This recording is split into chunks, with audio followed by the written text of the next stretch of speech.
தாப்பால போட்டு சும்மா லொட்டு லொட்டு நடிட்டே இருந்தா வீட்டுல சண்டை வரும். அதாவது தாழ்பாலை அடிக்கடி ஆட்டினால் கதவுடன் இணைக்கப்பட்டிருக்கும் தாழ்பாலின் தரம் குறைந்துவிடும். திருடர்கள் வீட்டுக்குள் சுலபமாக வருவதற்கு நாமே வழி ஏற்படுத்தியது போல் ஆகிவிடும். ஆம பூந்த வீடு விளங்காது. ஆமைகளுக்கு இயற்கையாகவே திசை காட்டும் சக்தி உள்ளதால் மீனவர்கள் முத்துக்குளிப்பவர்கள் போன்ற கடலுக்குள் செல்லுபவர்கள் வளர்த்தார்கள். கடலுக்குள் செல்லுபவர்களின் வாழ்க்கைக்கு உத்தரவாதமும் இல்லை என்பதால் பெண் கொடுக்க மாட்டார்கள். ஆமை இருக்கும் வீடு அதனால் வேண்டாம் என்று சொல்லிவிடுவார்கள். இதுவே ஆமை புகுந்த வீடு விளங்காது என்று ஆகிவிட்டது. வீட்டுக்குள்ள நகம் வெட்டினா வீடு விளங்காது. வெட்டி துண்டாகும் நகம் எங்காவது தெரித்து விழும். சமயங்களில் உணவுப் பொருட்களில் கூட கலக்க வாய்ப்புண்டு. காலில் கூட அது ஏறி வில்லங்கத்துக்கு வழிவகுத்துவிடும். நகத்தை கடிச்சா தர்திரம். நகை இடுக்குகளில் உள்ள அழுக்கு வாய் வழியாக உடலுக்குள் சென்று பல்வேறு விதமான நோய்களுக்கு வழி ஏற்படுத்திவிடும். உச்சி வெயில்ல கிணறு எட்டி பார்க்க கூடாது. கிணற்றுக்குள் பல்வேறு விதமான விஷவாயுக்கள் உற்பத்தியாகும். உச்சி வெயில் நேரத்தில் நேரடியாக சூரிய வெளிச்சம் கிணற்றுக்குள் விழுவதால் அந்த வாயுக்கள் வெப்பத்தால் லேசாகி மேலே பரவும். எட்டி பார்ப்பவர்களை அது தாக்கவும் வாய்ப்புண்டு. இருட்ட பிறகு குப்பையை வெளியே கொட்டினா உங்க வீட்டுல இருக்கிற லட்சுமி வெளியே போயிடும். வீட்டிற்குள் பகல் முழுவதும் நடமாடும் நாம் ஏதாவது சின்னஞ்சிறு நகை போன்ற பொருட்களை தவற விட்டிருந்தால் அது குப்பையில் சேர்ந்திருக்கும். இரவு நேரத்தில் அள்ளி தெருவில் கொட்டிவிட்டால் பிறகு அதை தேடி கண்டுபிடிப்பது மிகவும் சிரமம். வீட்டுல புறா வளர்க்க கூடாது. வளர்த்தா குடும்பம் அழிஞ்சிடும். புறா கழிவுகளின் வாசனை பாம்பை ஈர்க்க வல்லது. அதனால் அதை தேடி விஷப்பாம்புகள் வரும் வாய்ப்பும் உள்ளது.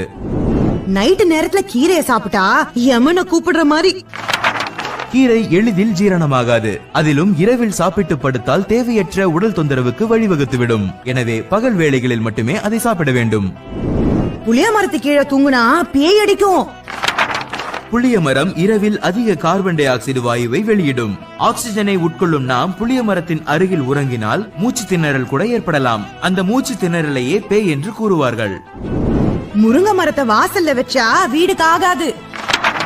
மரங்களிலேயே மிகவும் மென்மையான மரம் முருங்கை மரம் என்பதால் அதிக காற்றினால் ஒடிந்து விழ வாய்ப்புண்டு. குழந்தைகள் ஏறினால் கூட பட்டென்று கிளைகள் முறிந்து விபத்துக்கும் வழிவகுத்துவிடும். தவிர அதில் வரும் கம்பிளி பூச்சி உள்ளிட்டவை எளிதாக வீடு தேடி வரும் வாய்ப்பும் உள்ளது.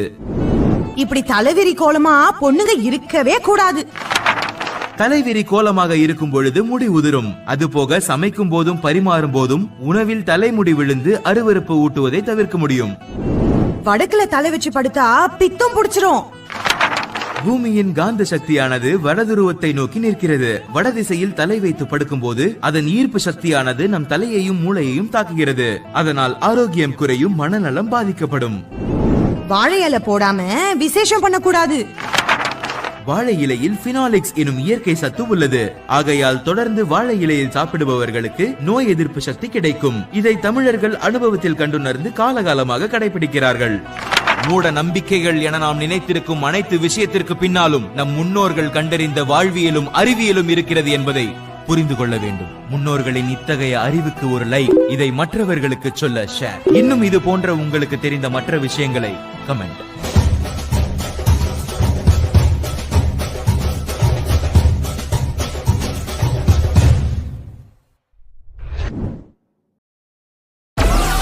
Download Moj.